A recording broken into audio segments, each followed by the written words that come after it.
Very good morning ASHA గారు, మీకు ఎనీస్ ప్రేక్షకులకు అదేవిధంగా ఈనాటి చర్చలో పాల్గొంటున్న మిత్రులందరికీ నమస్కారాలు తెలియజేస్తూ, మీరు మాట్లాడే క్రమంలో స్టార్టింగ్ లో ప్రియంబుల్లో చెప్పిన విషయాల గురించి మనం మాట్లాడినట్లయితే, ఉమ్, పవన్ కళ్యాణ్ గారికి ఈరోజు హెలికాప్టర్ దిగటానికి అనుమతి ఇవ్వకపోవడం అనేది ప్రజాస్వామ్యంలో దీన్ని ఖచ్చితంగా వ్యతిరేకించాలి. రాజ్యాంగం కల్పించిన హక్కులను కూడా ఈరోజు వైఎస్ఆర్ కాంగ్రెస్ పార్టీ ప్రతిపక్షాల వాయిస్ ఉండకూడదని, పవన్ కళ్యాణ్ గారు భీమవరం పోతే మాట్లాడతారు, ఆ ప్రాంతంలో పశ్చిమ గోదావరి తూర్పు గోదావరి జిల్లాల్లో జన సమీకరణ చేసి వైఎస్ఆర్ కాంగ్రెస్ పార్టీకి చేసిన అసమర్థ పాలన గురించి వివరిస్తారని ఈ రోజు హెలికాప్టర్ అనుమతులు ఇవ్వడం లేదు. ఈ రోజే కాదు ఆశ గారు, ఈ ప్రభుత్వం ఏర్పడినప్పటి నుంచి కూడా రాష్ట్రంలో పూర్తిగా 30 యాక్ట్ అమల్లో ఉంది.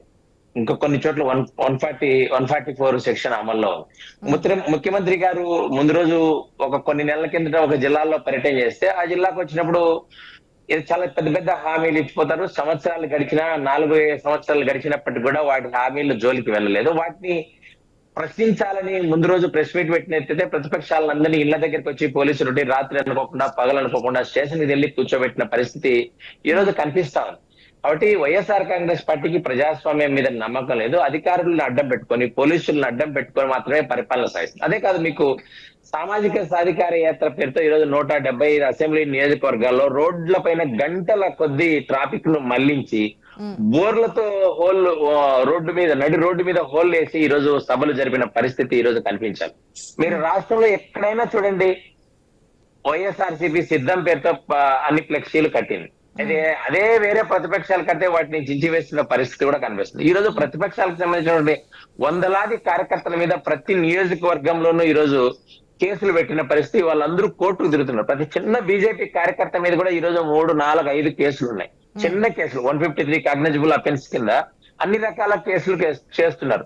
ఇదే విధంగా క్రిమినల్ కేసులు, చిన్న సోషల్ మీడియాలో ఏదైనా ఒక పోస్ట్ షేర్ చేస్తే, లైక్ చేస్తే వాక్ స్వాతంత్రాన్ని కూడా లేకోకుండా, స్వేచ్ఛ లేకోకుండా ఈ రోజు కేసులు పెట్టి జైలుకు పంపించే పరిస్థితి ఈ ప్రభుత్వం చేస్తుంది. కాబట్టి వైఎస్ఆర్ కాంగ్రెస్ పార్టీ పూర్తిగా విఫలమయ్యి ఈ పరిపాలనలో వారు, ప్రజలు గాని, రాజకీయ పార్టీలు గాని, ప్రతిపక్షాలు గాని మాట్లాడుతున్న ప్రశ్నలకు సమాధానం చెప్పలేని పరిస్థితులలో ఈ రోజు వారు ఈ విషయాలు కనెక్ట్ చెప్తున్నారు.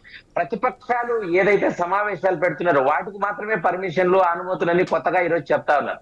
అధికారులు కూడా భారతీయ జనతా పార్టీ ఈ రాష్ట్రంలో విజ్ఞప్తి చేస్తారు. ఎన్నికలు ఇంకొక 2 నెలలు ఉన్నాయి, అధికారులందరూ కూడా నిష్పక్షపాతంగా వ్యవహరించాలి.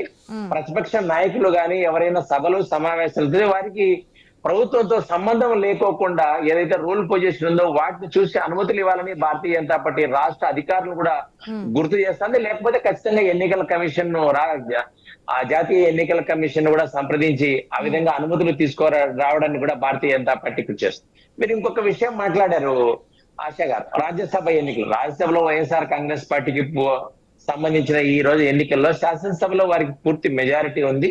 కాబట్టి ప్రజాస్వామ్యంలో ఎన్నికలు జరిగే సందర్భంలో మీకు ఎన్నికల కమిషన్ విధించిన నియమ నిబంధనలు అందరూ పాటించాలి. రాజ్యసభకు ఓటేసే వాళ్ళందరూ కూడా ఆ పార్టీ విప్పు జారీ చేస్తే ఓటు ఎవరికి వేస్తారో వారికి కూడా ఆ రోజు చూపించి వేయాల్సి వస్తుంది.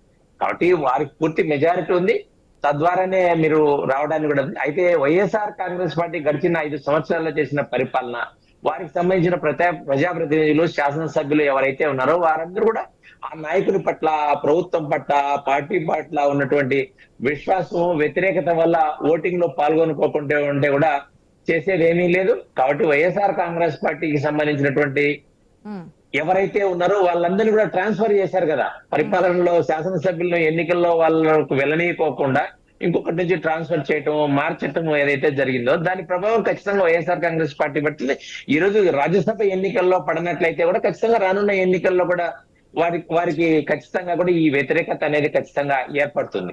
ఇంకా మీరు పొత్తుల గురించి మాట్లాడుతున్న సందర్భంలో ఆశా గారు, భారతీయ జనతా పార్టీకి సంబంధించినటువంటి పొత్తులు జాతీయ నాయకత్వం నిర్ణయిస్తుంది. దాని ద్వారానే మేము వెళ్ళటం కూడా జరుగుతుంది. కాబట్టి ఈ రాష్ట్రంలో ఏ ఎన్నికల్లో ఏ విధంగా వచ్చినప్పటికీ కూడా అటు పొత్తున్నా ఇటు పొత్తు లేకపోయినా 25 పార్లమెంటు నియోజకవర్గాల్లో 175 అసెంబ్లీ నియోజకవర్గాల్లో మా అభ్యర్థులు ఇప్పటికే డజన్ల కొద్ది కూడా పోటీలో ఉన్నారు. ఎవరైతే ఉత్సాహంతో వారందరి కూడా అభ్యర్థుల సంబంధించినటువంటి విషయాలు కూడా ఈ రోజు సేకరణ జరుగుతుంది, సెలక్షన్ కూడా జరుగుతుంది తద్వారానే.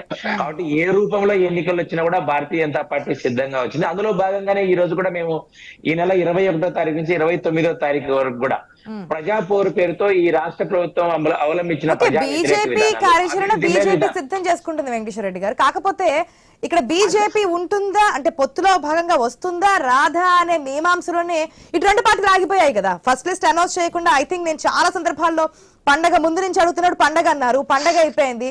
జనవరి మంత్ ఎండింగ్ అన్నారు, మంత్ ఎండింగ్ అయిపోయింది. ఫెబ్ కూడా వచ్చింది, ఇది 16th 15th, ఇవాళ సగం రోజులు అయిపోయాయి. ఇంకా ఎలక్షన్స్ కూడా దగ్గరకు వచ్చేస్తున్నాయి. సో ఈ టైంలో అటుపక్క అధికార పార్టీ స్ట్రాంగ్ గా క్యాండిడేట్స్ అనౌన్స్ చేస్తూ ముందుకెళ్తున్నారు, ప్రచారాల్లో కూడా ముందుంటున్నారు. బీజేపీ ఎటు తేల్చలేకుండా ఉంది. ఆశా గారు, అదే అందుకని మేము ప్రజా వ్యతిరేక విధానాల మీద 21 నుంచి 28 వరకు కూడా మేము ప్రజాపూర్తో స్ట్రీట్ కార్నర్ మీటింగ్లు ఏర్పాటు చేస్తాం. ఒక్కొక్క అసెంబ్లీలో 100 చిన్న మీటింగ్లు ఏర్పాటు చేస్తుంది.